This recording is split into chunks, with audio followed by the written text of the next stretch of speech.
Heaven, the heavens or seven heavens, is a common religious, cosmological, or transcendent place where beings such as gods, angels, jinn, saints, or venerated ancestors are said to originate, be enthroned, or to live. According to the beliefs of some religions, heavenly beings can descend to earth or incarnate, and earthly beings can ascend to heaven in the afterlife, or in exceptional cases enter heaven alive. Heaven is often described as a higher place, the holiest place, a paradise, in contrast to hell, the underworld, of the low places, and universally are conditionally accessible by earthly beings according to various standards of divinity, goodness, piety, faith, or other virtues. A right beliefs are simply the will of God.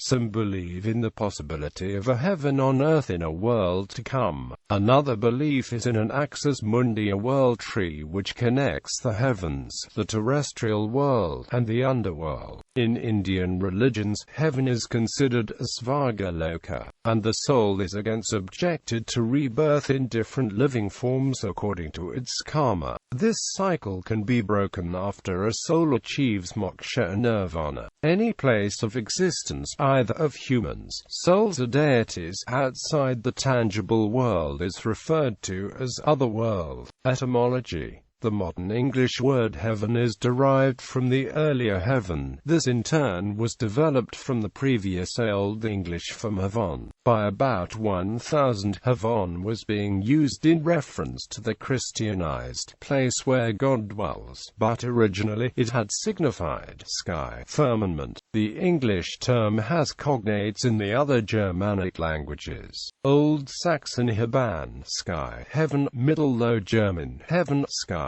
Old Icelandic himin, sky, heaven; Gothic himins, and those with a variant final L. Old Frisian himmel, himmel, sky, heaven; Old Saxon, Old High German himmel, Old Saxon, Middle Low German hemel, Dutch hemel, and modern German himmel. All of these have been derived from a reconstructed Proto-Germanic form *hemina. Ancient Near East religions. Assyria, Egypt. In ancient Egyptian religion, belief in an afterlife is much more stressed than in ancient Judaism. Heaven was a physical place far above the earth in a dark area of space where there were no stars, basically beyond the universe. According to the Book of the Dead, departed souls would undergo a literal journey to reach heaven, along the way to which there could exist hazards and other entities attempting to deny the reaching of heaven. The heart would finally be weighed with the feather of truth, and if the sins weighed it down, the heart was devoured. Canaanite and Phoenician views of heaven. Almost nothing is known of Bronze Age Canaanite views of heaven, and the archaeological findings at Ugarit have not provided information. The 1st century Greek author Philo of Byblos may preserve elements of Iron Age Phoenician religion in his Sanchuniathon. Harran and Hittite myths. In the Middle Hittite myths, heaven is the abode of the gods. In the Song of Kumarbi, Alalu was king in heaven for 9 years before giving birth to his son, Anu.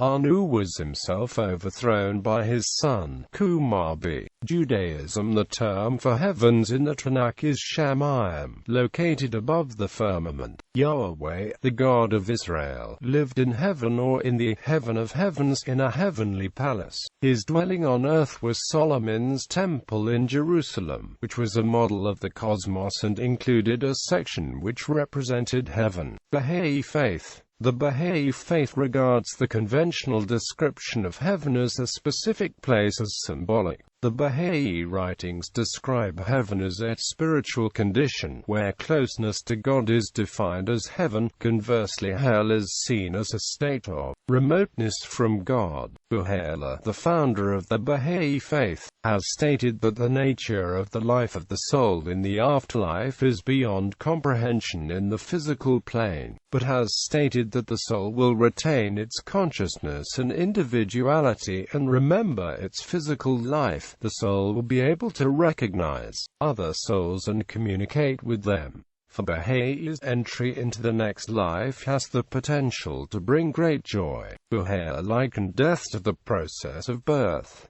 He explains, "The world beyond is as different from this world as this world is different from that of the child while still in the womb of its mother." The analogy to the womb in many ways summarizes the Baha'i view of earthly existence. Just as the womb constitutes an important place for a person's initial physical development, the physical world provides for the development of the individual soul. Accordingly, Baha'is view life as a preparatory stage where one can develop and perfect those qualities which will be needed in the next life. The key to spiritual progress is to follow the path outlined by the current manifestation of God, which Baha'is believe is currently Baha'u'llah. Baha'u'llah wrote, "Know thou of a truth, that if the soul of man hath walked in the ways of God, it will assuredly return and be gathered to the glory of the Beloved." The Baha'i teachings state that there exists a hierarchy of souls in the afterlife, where the merits of each soul determines the place in the hierarchy, and that souls lower in the hierarchy cannot completely understand the station of those above. Each soul can continue to progress in the afterlife, but the soul's development is not entirely dependent on its own conscious efforts, the nature of which we are not aware, but also augmented by the grace of God, the prayers of others, and good deeds performed by others on earth in the name of that person. Buddhism. In Buddhism there are several heavens, all of which are still part of samsara. Those who accumulate good karma may be reborn in one of them. However, the stay in heaven is not eternal. Eventually they will use up their good karma and will undergo rebirth into another realm, as a human, animal or other being. Because heaven is temporary and part of samsara, Buddhists focus more on escaping the cycle of rebirth and reaching enlightenment. Nirvana is not a heaven but a mental state. According to Buddhist cosmology, the universe is impermanent and beings transmigrate through a number of existential planes, in which this human world is only one realm or path. These are traditionally envisioned as a vertical continuum, with the heavens existing above the human realm, and the realms of the animals,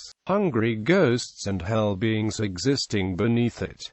According to Yan Chosen Beis in her book Jizo, Guardian of Children, Travelers, and Other Voyages, the realm of the Asura is a later refinement of the heavenly realm and was inserted between the human realm and the heavens. One important Buddhist heaven is the Trayastrimsa, which resembles Olympuses of Greek mythology. In the Mahayana worldview, there are also pure lands which lie outside this continuum and are created by the Buddhas upon attaining enlightenment. Rebirth in the pure land of Amitabha is seen as an assurance of Buddhahood, for once reborn there, beings do not fall back into cyclical existence unless they choose to desert to save other beings. The goal of Buddhism being the obtainment of enlightenment and freeing oneself and others from the birth-death cycle. One of the Buddhist sutras states that 100 years of our existence is equal to 1 day and 1 night in the world of the 33 gods.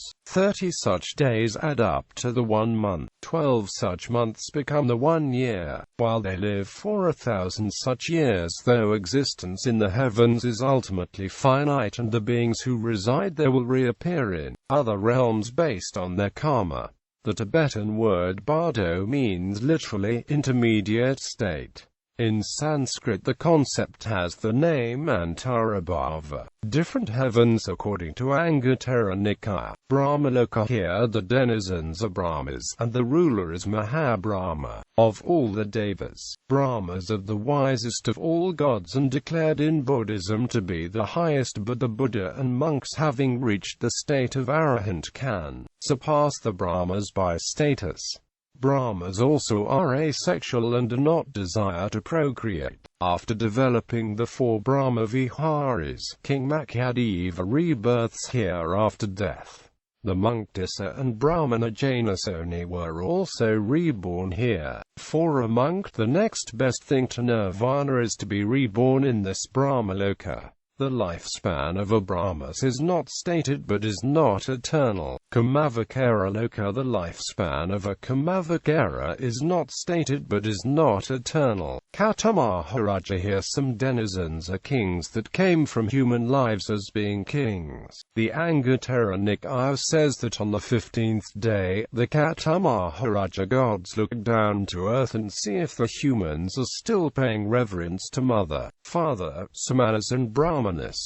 Bimbisara and Payasi were reborn here.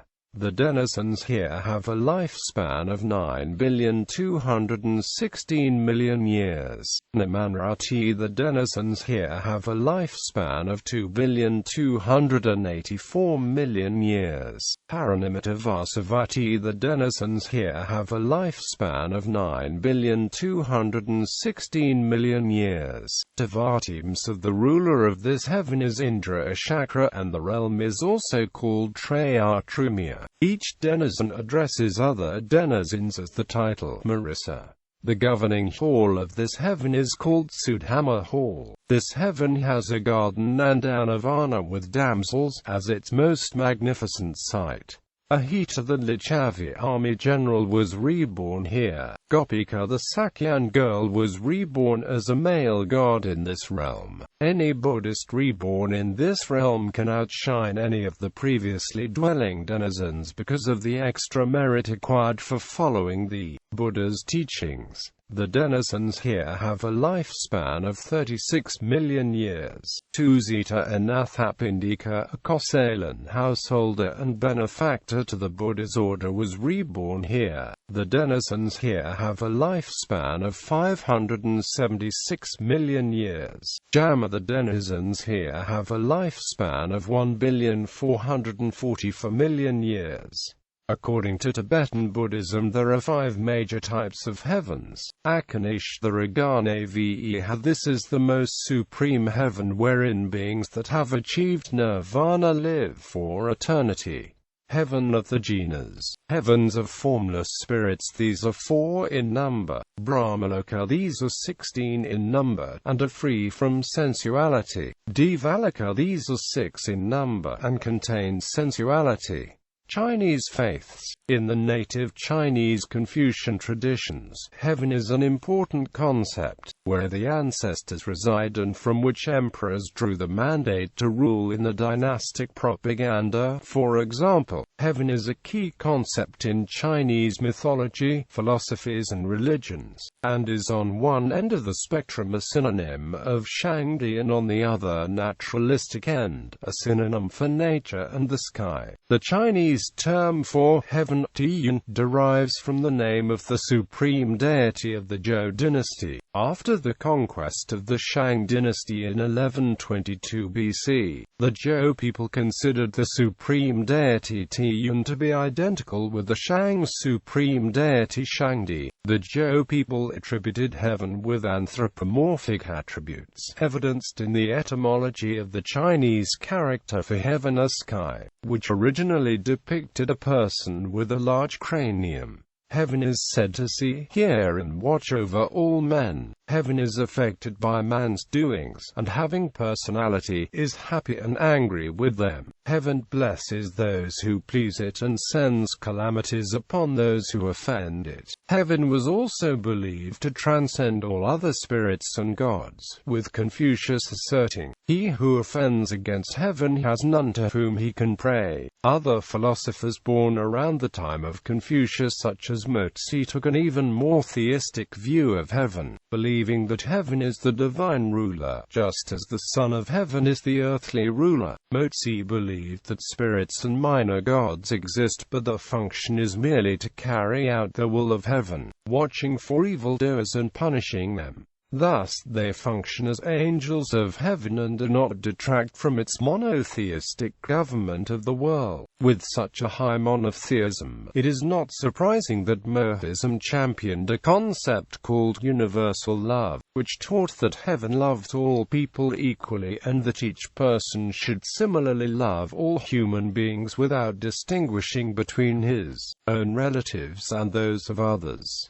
In Mozi's Will of Heaven, he writes, Mozi criticized the Confucians of his own time for not following the teachings of Confucius. By the time of the later Han Dynasty, however, under the influence of Zunzi, the Chinese concept of heaven and Confucianism itself had become mostly naturalistic, though some Confucians argued that heaven was where ancestors reside. Worship of heaven in China continued with the erection of shrines, the last and greatest being the Temple of Heaven in Beijing, and the offering of prayers. The ruler of China in every Chinese dynasty would perform annual sacrificial rituals to heaven, usually by slaughtering 2 healthy bulls as a sacrifice. Christianity. Traditionally, Christianity has taught that heaven is the location of the throne of God as well as the holy angels, although this is in varying degrees considered metaphorical. In traditional Christianity, it is considered a state, a condition of existence of the supreme fulfillment of theosis in the beatific vision of the Godhead. In most forms of Christianity, heaven is also understood as the abode for the redeemed dead in the afterlife, usually a temporary stage before the resurrection of the dead and the saints return to the new earth. The resurrected Jesus is said to have ascended to heaven, where he now sits at the right hand of God, and will return to earth in the second coming. Various people have been said to have entered heaven while still alive, including Enoch, Elijah, and Jesus himself after his resurrection. According to Roman Catholic teaching, Mary, mother of Jesus, is also said to have been assumed into heaven and is titled the Queen of Heaven. The Gospel of Matthew frequently uses the phrase kingdom of heaven, where the other synoptic Gospels speak of the kingdom of God.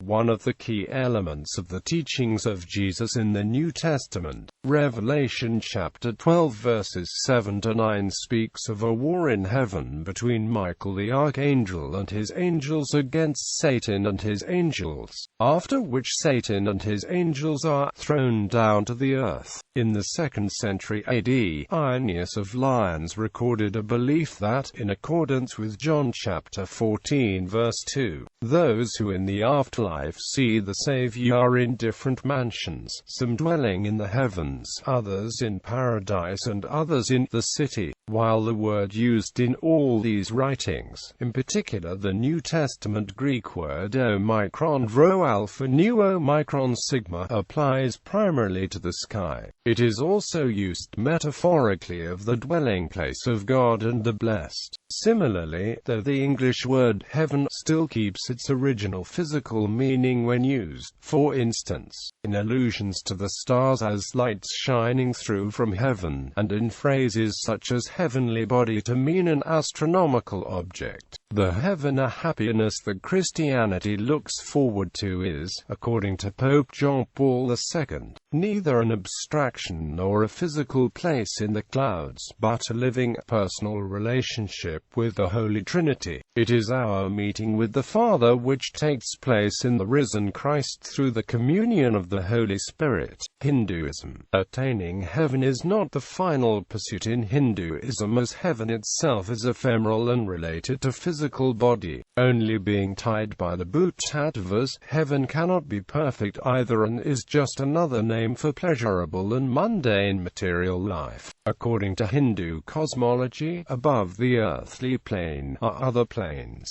Bhuvaloka, Swargaloka, meaning good kingdom, is the general name for heaven in Hinduism, a heavenly paradise of pleasure, where most of the Hindu devatas reside along with the king of devas, Indra, and beatified mortals. Some other planes are Mahaloka, Janaloka, Tapaloka, and Satyaloka. Since heavenly abodes are also tied to the cycle of birth and death, any dweller of heaven or hell will again be recycled to a different plane and in a different form for the karma and maya, i.e., the illusion of samsara. This cycle is broken only by self-realization by the Jivatma.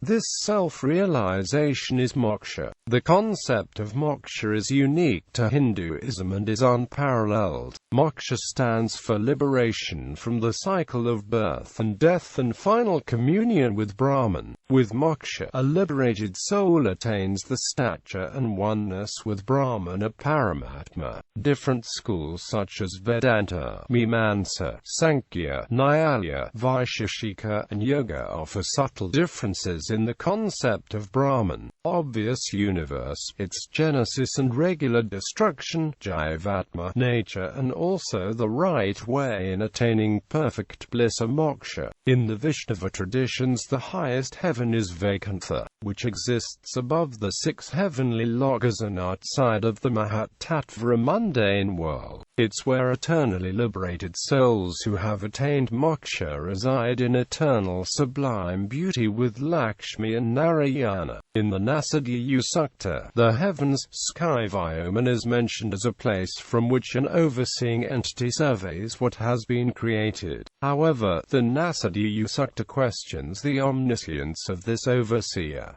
Brahma Kumaras. After Kalyug, there will be the heaven in Bharat, in which Lakshmi and Narayana are king and queen. Islam. The Quran contains many references to an afterlife in Eden for those who do good deeds. Regarding the concept of heaven in the Quran, verse 35 of Surah Al-Ra'd says, "The parable of the garden which the righteous are promised. Beneath it flow rivers. Perpetual is the fruits thereof, and the shade therein. Such is the end of the righteous, and the end of the unbelievers is the fire." Islam rejects the concept of original sin, and Muslims believe that all human beings are born pure. Children automatically go to heaven when they die, regardless of the religion of the parents. The concept of heaven in Islam differs in many respects to the concept in Judaism and Christianity. Heaven is described primarily in physical terms as a place where every wish is immediately fulfilled when asked. Islamic texts describe a mortal life in heaven as happy, without negative emotions. Those who dwell in heaven are said to wear costly apparel, partake in exquisite banquets, and recline on couches inlaid with gold or precious stones.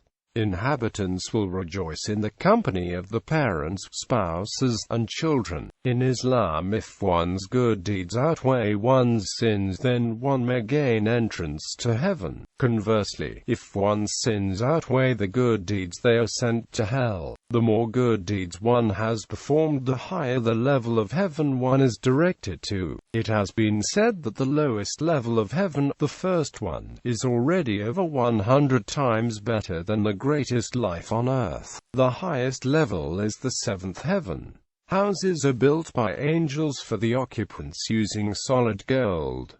Verses which describe heaven include Quran 13:35, Quran 18:31, Quran 38-49-54, Quran 35-33-35, Quran 52-17-27. Islamic texts refer to several levels of heaven. Firdaus paradise, Adnnaimmawa, Jerusalem, Darul Muqamah, Al-Muqamal, Amin and Amp Kuldi, Ahmadiyya. According to the Ahmadiyya view, much of the imagery presented in the Quran regarding heaven, but also hell, is in fact metaphorical. They propound the verse which describes, according to them, how the life to come after death is very different from the life here on earth. The Quran says, "From bringing in your place others like you, and from developing you into a form which it present you know not." Quote, according to Mirza Ghulam Ahmad, the founder of Ahmadiyya sect in Islam, the soul will give birth to another rarer entity and will resemble the life on this earth in the sense that this entity will bear a similar relationship to the soul, as the soul bears relationship with the human existence on earth. On earth, if a person leads a righteous life and submits to the will of God, his or her tastes become attuned to enjoying spiritual pleasures as opposed to carnal desires.